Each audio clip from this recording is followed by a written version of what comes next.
Future Hacker Life Path Future. Olá pessoal, bem-vindo de volta ao Future Hacker, uma entrevista aqui com a Alessandra Araújo. Alessandra, deixei como um teaserzinho aí no primeiro bloco, com referência às sinapses nervosas, né? Então a gente pode comparar que existe uma semelhança entre as sinapses nervosas e a biomimética? Existe, faz parte, e essa relação de conexão, ela se dá em todas as escalas, né? O que é uma sinapse? Então, é uma informação que sai de um lugar para o outro, dos neurônios, precisa lá de uns neurotransmissores, tanto é que alguns problemas psiquiátricos, a falta ou excesso, enfim, tem a ver com esses neurotransmissores, que a sinapse não está ocorrendo muito bem, tem um desequilíbrio ali, etc. e tal. Não vou entrar nesse aspecto de neurológico. Mas tudo é informação de um ponto de vista, né? O nosso corpo ele é composto por trilhões de células. Cada célula tem o seu arcabouço de DNA, né? Seu código de DNA, que transcrevem uma informação. O planeta Terra, ele gira por uma informação sistêmica também, né? Que é muito legal, que é a teoria de Gaia, que foi escrita em 1970 por James Lovelock. Na época, a comunidade científica achou que era papo de hippie, e hoje essa teoria ela é usada e muito considerada para entender os fenômenos interconectados do aquecimento global. Então, eu acho que a sua pergunta ela é bem legal, porque ela tem a ver com essa visão de separação. Então, essa visão de separação, de que não existe troca, conexão, é uma ilusão, porque não existe como não, né? Que nem o nosso corpo funciona de uma forma, né, interconectada, sistêmica. Qualquer coisa é assim, qualquer elemento que está nesse planeta funciona nessa mesma escala. E nesse sentido, acho que a biomimética traz uma luz muito grande, porque o meta-princípio da biomimética é a vida cria condições propícias para a continuidade da vida. Então, se a vida cria condições propícias para a continuidade da vida, a vida está sempre em fluxo. A vida está sempre em processo de renovação, recriação para uma nova forma, para uma nova espécie, de um outro jeito. Então, ela está sempre nesse processo. É a mesma coisa de você imaginar que a gente vai fazer alguma coisa política ou alguma coisa social numa determinada região, ou vai ter uma crise, né? Podemos depois até trazer um paralelo da pandemia e achar que isso não pode ter um efeito em algum outro lugar, né? Hoje já se fala bastante efeito borboleta, hoje se sabe-se muito mais que tudo é absolutamente interdependente e interconectado. Dentro da biomimética tem um conjunto de princípios que são belíssimos, que são os princípios da vida. E esses princípios da vida eles foram organizados justamente para trazer uma visão dentro das suas células, sabendo que elas são interdependentes, de como que a vida cria condições propícias para a continuidade da vida. Então, esses princípios, eu chamo eles às vezes de Bombril, Neston, 1000 maneiras de se tomar, porque você pode aplicar eles como indicador de qualidade, como balizador de cultura, como verificação de sustentabilidade. Tem muitas inúmeras maneiras que eles servem para olhar até numa régua acima da régua mais conhecida de sustentabilidade, por exemplo. Alessandra, você tangenciou, né, falou um pouquinho aí, né, da pandemia, e eu tinha uma pergunta já pronta, preparada aqui exatamente para esse tema, né? Então, assim, né, primeiro, assim, dando um contexto, né, se a gente reparar, né, o boom das espécies do planeta, a Terra, né, muito se deu com o processo colaborativo, né, nosso próprio corpo, né, resposta, né, de uma evolução disso aí. Você acredita que essa pandemia pode acentuar o espírito colaborativo e trazer um novo tipo de comportamento social das pessoas no futuro? Acredito que sim. Eu acho que ela deixou muito claro como todos estamos extremamente conectados, o quanto é fácil essa contaminação, é muito simples, né? Não precisa nem desenhar, tá aí, tá dado. Mas a partir daí que a gente deu um salto evolutivo, né, para tornarmos seres humanos que façam jus ao nome ser humano, eu acho que depende um pouco das lições que a gente está aprendendo da pandemia. Sem dúvida, as crises elas trazem a oportunidade de a gente recriar coisas.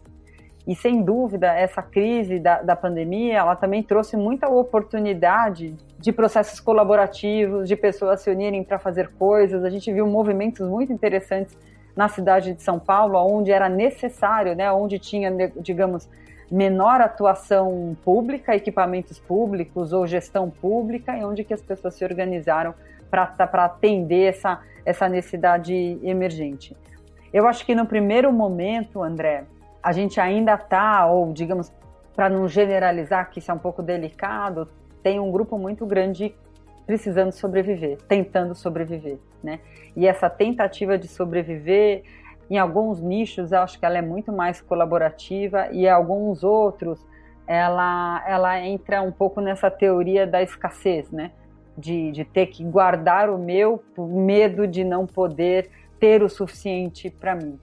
Então, eu acho que daqui a um tempo, sem dúvida, a gente vai ver uma evolução no comportamento humano que vai ser oriunda da pandemia, mas o caminho para isso não vai ser um caminho simples e linear. Eu acho que a gente vai ter um caminho aí um pouco tortuoso, porque até as raízes, né, da própria pandemia, da onde ela surgiu, está vinculado às vezes a algumas teorias de conspiração, às vezes as pessoas estabelecem quem é ou quem não é culpado, e a partir do momento que a gente coloca esse lugar, né, a gente deixa de olhar para algo positivo do construir e está apontando o dedo de quem que é responsabilidade. E a responsabilidade, quer queira, quer não vou entrar nessa profundidade disso, a não ser que você faça outra pergunta, mas é uma responsabilidade coletiva, né? A pandemia nós criamos, e a pandemia também está na nossa mão resolver.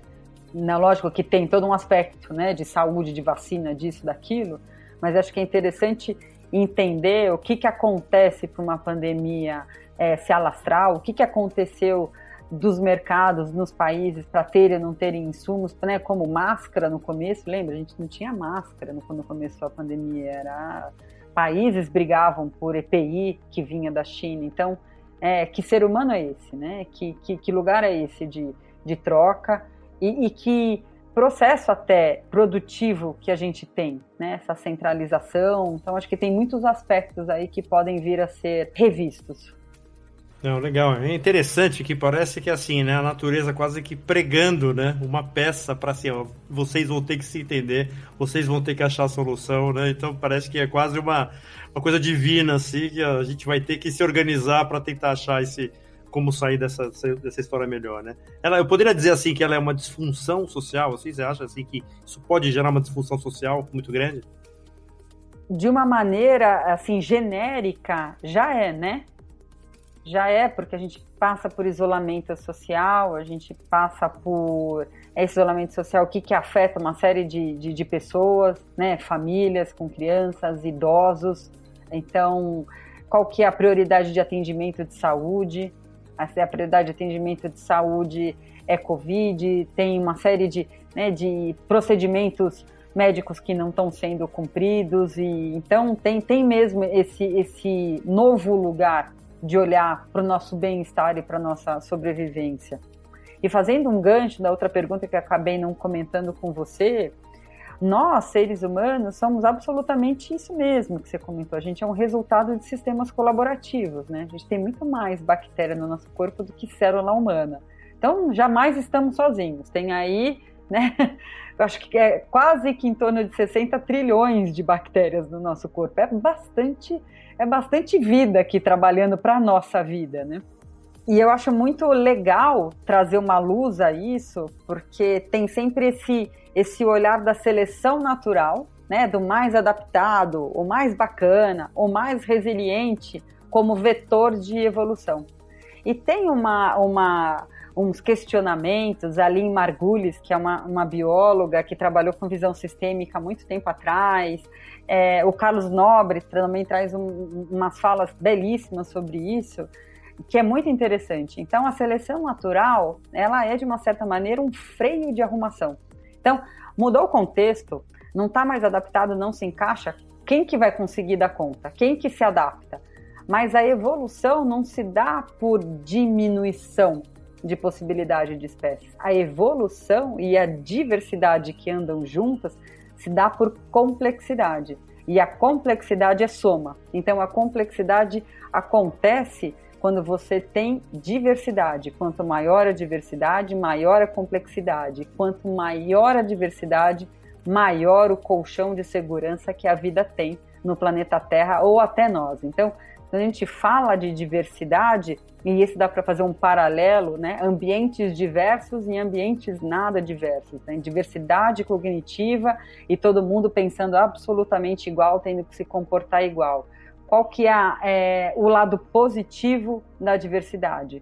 Quanto mais diverso, mais elementos com respostas distintas que conseguem responder a cenários imprevisíveis ou a cenários impermanentes ou improváveis, né? Então, a diversidade ela é amiga do mundo VUCA, né? A diversidade realmente o colchão de segurança. E isso se dá por complexidade de interações. Então, a seleção natural, que todo mundo acha que a seleção natural é icônica para a evolução, o que é icônico mesmo para a evolução é a colaboração. Porque é através da colaboração que espécies conseguem, né, indivíduos conseguem se ajudar a fazer alguma coisa que o outro faz melhor do que o indivíduo que precisa desse ajunta e ter essa troca. E colaboração, mas é um tema dentro da biologia que é super interessante, quais são os níveis que se dá a colaboração, né? Então, não é só ser legal, ser bacana com alguém. Colaboração é um decreto assim, de confiança muito profundo, né? Por exemplo, a mandioca, lembra da história da mandioca ser domestificada? Então, a mandioca confia que o ser humano vai plantar a mandioca. E ela desativou o seu sistema de reprodução autônomo. Então, é super interessante. Olha que ponto que é isso, essa relação, né? Sei que a mandioca foi longe, mas acho que é um exemplo interessante do que significa essa confiança de um sistema colaborativo.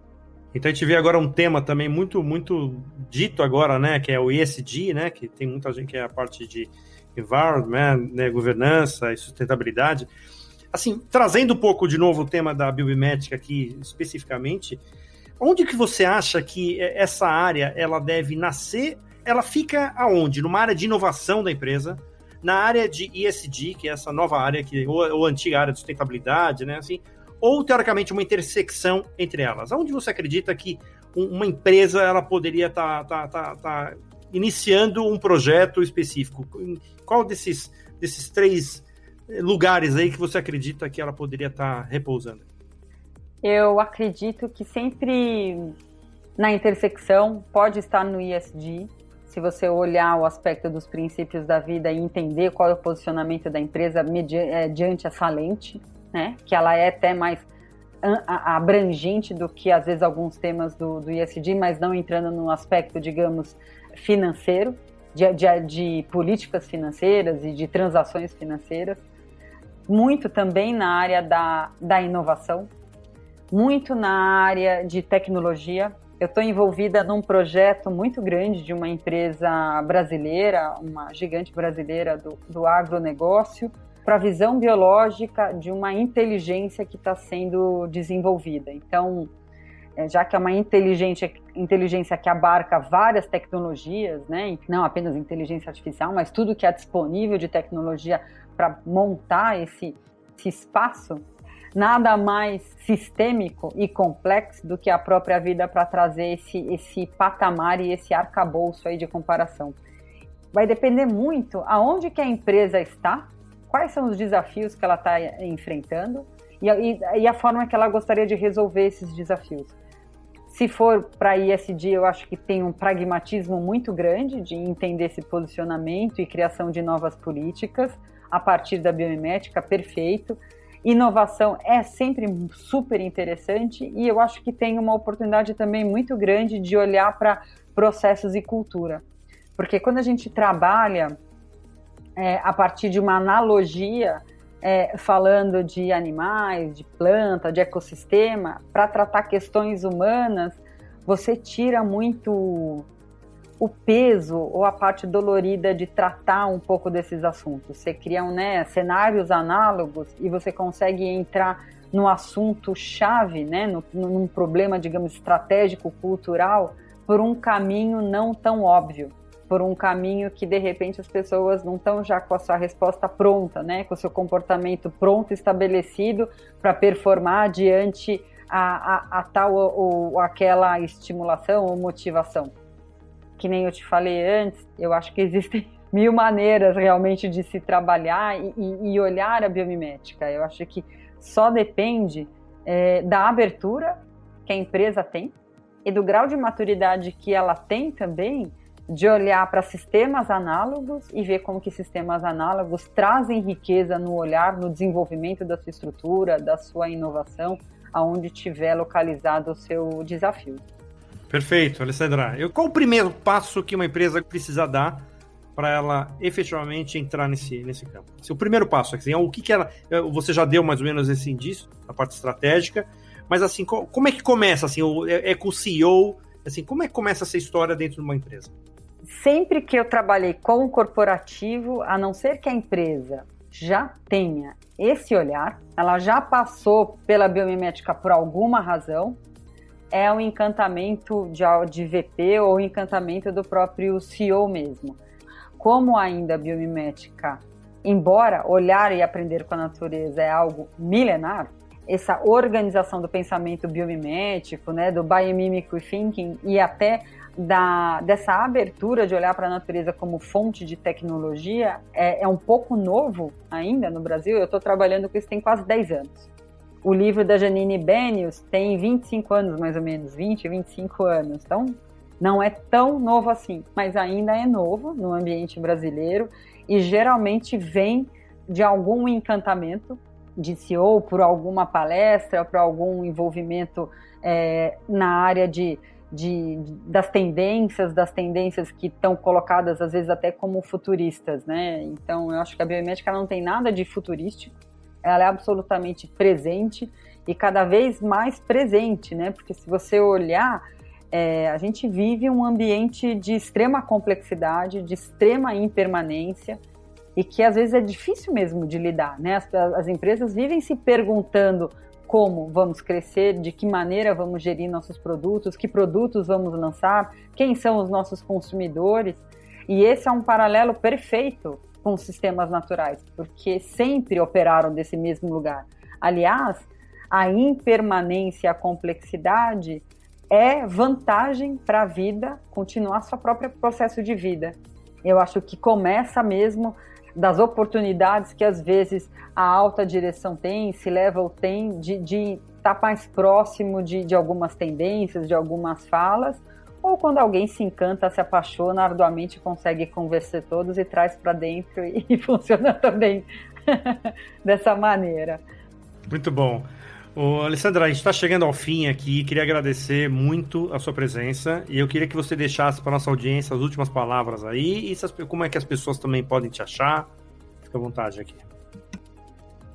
Obrigada, André, o tempo passou rápido, foi ótimo mesmo.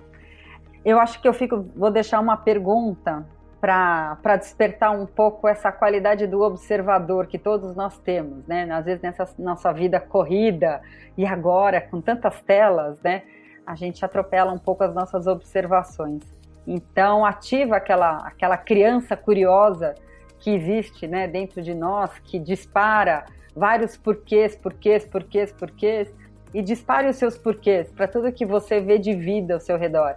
Só o questionamento, essa provocação já pode ser extremamente rico para abrir essas novas janelas do conhecimento. E sabendo que nós somos fruto, né, de um processo evolutivo, o nosso corpo tem muito conhecimento, muito mais do que a gente julga ter.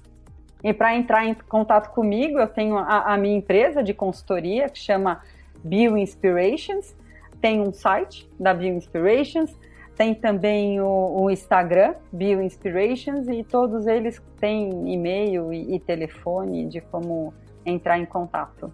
É fácil de me achar. Se colocar no Google Alessandra Araújo Biomimética, me acha rápido também. Muito bom, Alessandra. Muito obrigado pela tua participação. Até a próxima. Até. Muito obrigado, André. Future Hacker. Life. Path. Future.